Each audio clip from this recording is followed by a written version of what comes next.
Don't you hate it when you have to use an occupied Starbucks bathroom? What's more excruciating? Wait for the person to come out, or wonder if it's faster to go across the street to the other Starbucks? It's the same feeling as the urge to follow your dream. Do you hold it or do you go for it? Hello and welcome to the Fen Den. I'm your host, Sean Allen Fenn, and my goal is to win your hearts and to change your minds. We've all been there before, right? I mean, we don't always know what the best thing to do is.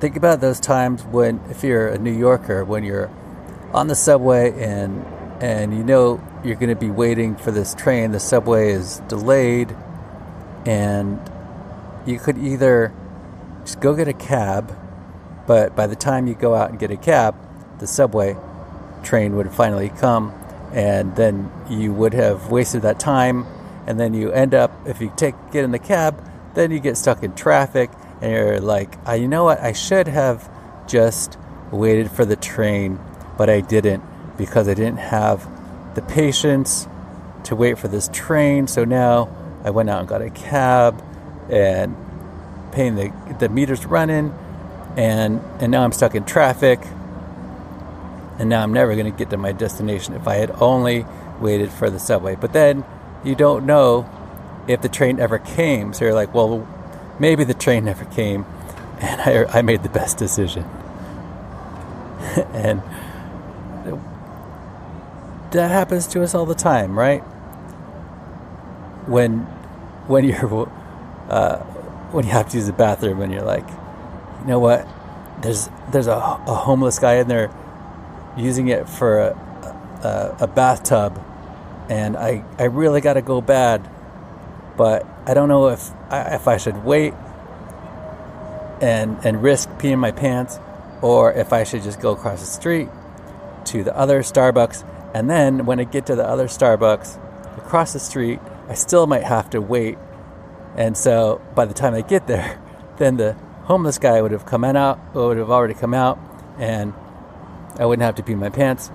But then I don't know if I want to use the bathroom after the homeless person did. I'm not sure if I feel totally comfortable with that. So what do?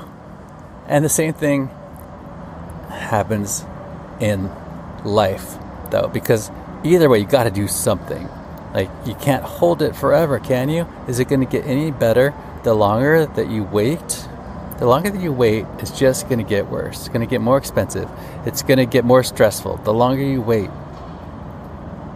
If you're waiting to do what you want to do, I don't recommend this to everybody, but maybe you're in a dead-end job. Maybe you just clock in, clock out, 9 to 5, and you don't have a side hustle. First of all, you need a side hustle.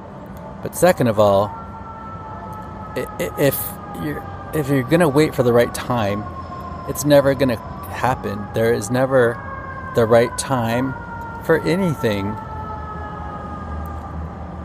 And if there is, there's always another factor.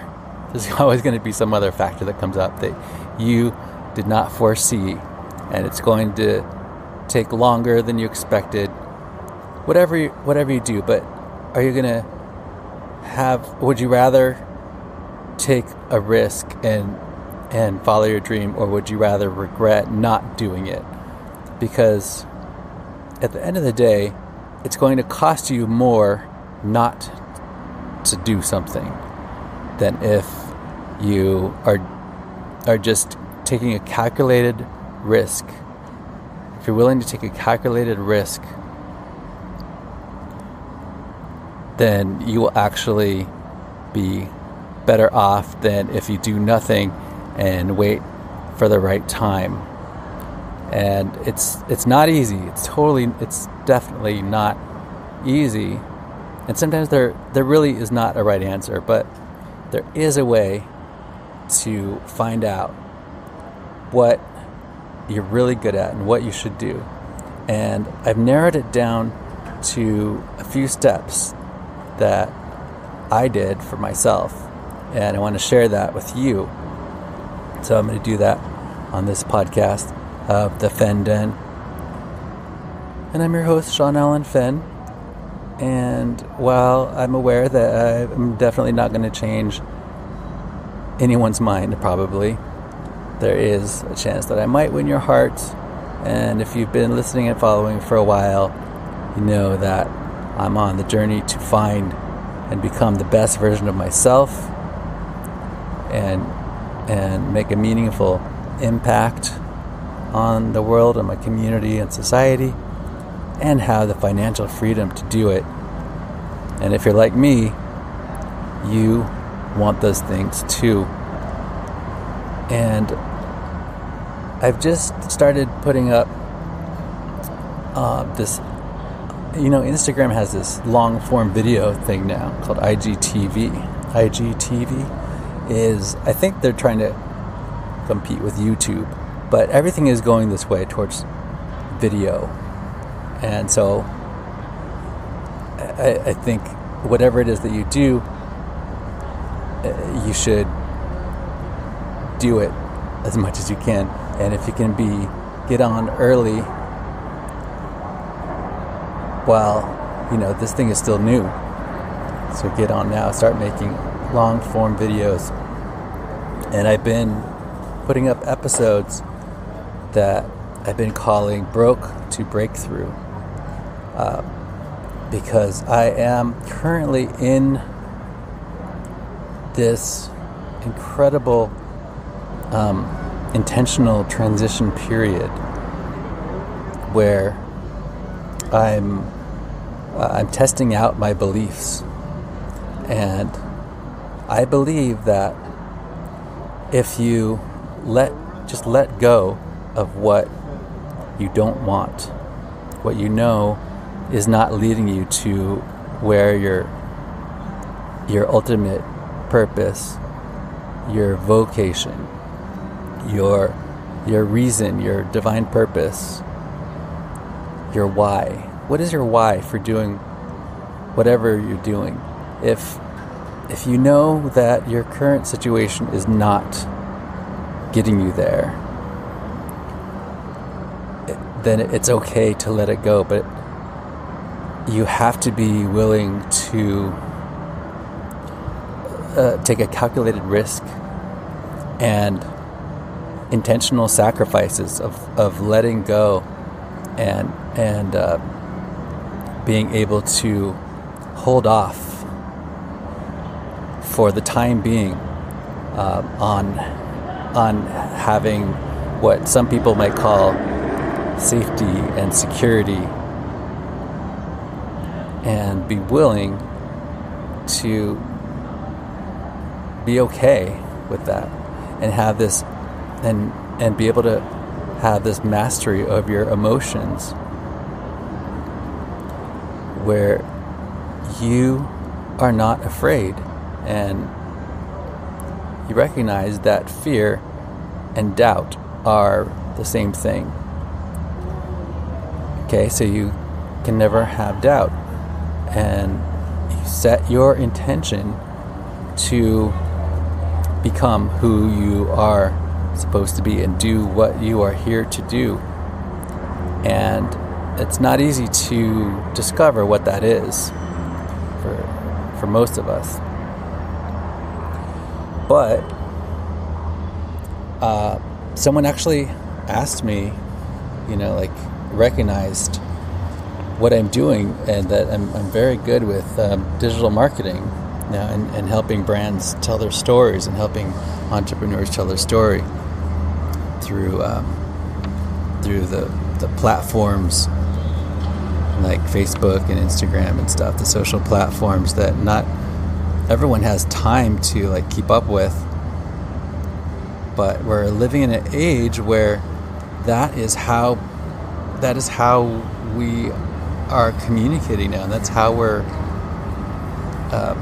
delivering our message, and that's how people are interacting with you. If you're a business, then you need to be able to do that and be able to express your mission, express your purpose, express who you are, and why people should listen to you, okay? And brand stories are only the beginning. So I believe that you need to engage with your audience in real time through brand storytelling on relevant social platforms. Okay, you can hear my helicopters in the background. Because I believe that everyone should have a helicopter. So I like to keep them close by. But anyway, I'm out here in New York City, this cool spot by this helicopter launching pad, which is probably not the best ideal situation for the best location to do a podcast. But hey, I'm keeping it real. I'm out here. It's a beautiful day. But I digress. So I really had to kind of hone in on what I'm strongest at, like over time, and I can say I can kind of help someone else do that too. But times have changed, and if you think that the whole 9-to-5 construct is purposeful, well, it is not. It's totally arbitrary, and it's not how you get your best life. Well, if you need that sort of stability, then fine. But I think you'll start to notice that it's actually an illusion to have this. Any sort of job security is not, in this day and age, it's not a real reliable thing. It all depends on what your circumstances are. No one can make any decisions for you, and that's the beauty of it. Okay? But the first step is to know who you are and know what you're strongest at. Okay? And really, the only way to do that is by serious self-auditing and self-awareness. Okay? And paying attention to the kinds of things that people ask you. What do people come to you for? What do most of your friends ask you advice about? And whether you give good advice or bad advice is another subject entirely. But it might take you to a place in your career, or a place where you know it's your calling, that could actually really benefit you. So, because what happens is when we work 9-to-5 jobs, we're just a commodity, and most people fall in the trap of trading their dollars for their hours instead of trading the value of who they are and what they do for the world. And that's how you raise your prices, because you become more rare and valuable. You're not a commodity. Okay, so I'm going to keep this episode short today because I've got a lot of work to do for a client. But I wanted to take time out of my day to make this podcast for you because I really want to connect with people. And as I'm doing this, I'm discovering like things. I'm sharing as I go, right? I clearly don't know it all, but I think that's the best position to be in, is not knowing it all, because of course you can't learn anything, can you? Okay, so here's how to find your calling. Okay, for 10 days, pay attention. Write down 3 things by 3 individuals that you get asked to do, or that people ask you for help with, and the reason why you want to do that many for 10 days, 3 people a day, 3 things. You need to ask at least 30 people to get a good enough reliable source of information. If you only ask a couple of your closest friends, you're not getting enough data. So you need to ask at least 30 people.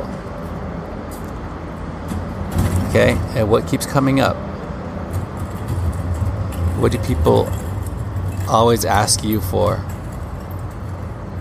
Okay, and then you have to be able to disseminate and synthesize data. That's probably the biggest, most important thing, is to be able to do that, is to be able to synthesize data, because schools, typically American education systems, at least when I was growing up, maybe things have changed, but they don't typically teach kids how to synthesize data, especially in this age where information you can pull up in a second, which makes things like facts and like dates less useful in the sense that you might not be able to solve problems just knowing, just memorizing facts, but being able to synthesize data. Okay, so what's the common thread that is being asked of you? What is there's an underlying thread of things, that underlying reason why people tend to ask you or rely on you for the same things or consider you an expert in something. What is that? What is that thing? What is that common thread? Okay, and once you figure that out, then now you have to find your avatar, find the person that you want to serve. Who's the person that you're solving the problem for? Okay, and ask, what do you love? What's the most passionate, enthusiastic thing that you're interested in? What are you really excited about? And who are the people who fit that interest? Okay, and how can you serve them? How can you serve them? All right, it's getting kind of noisy where I am, so I'm going to wrap up this episode early, and I'll catch you next time.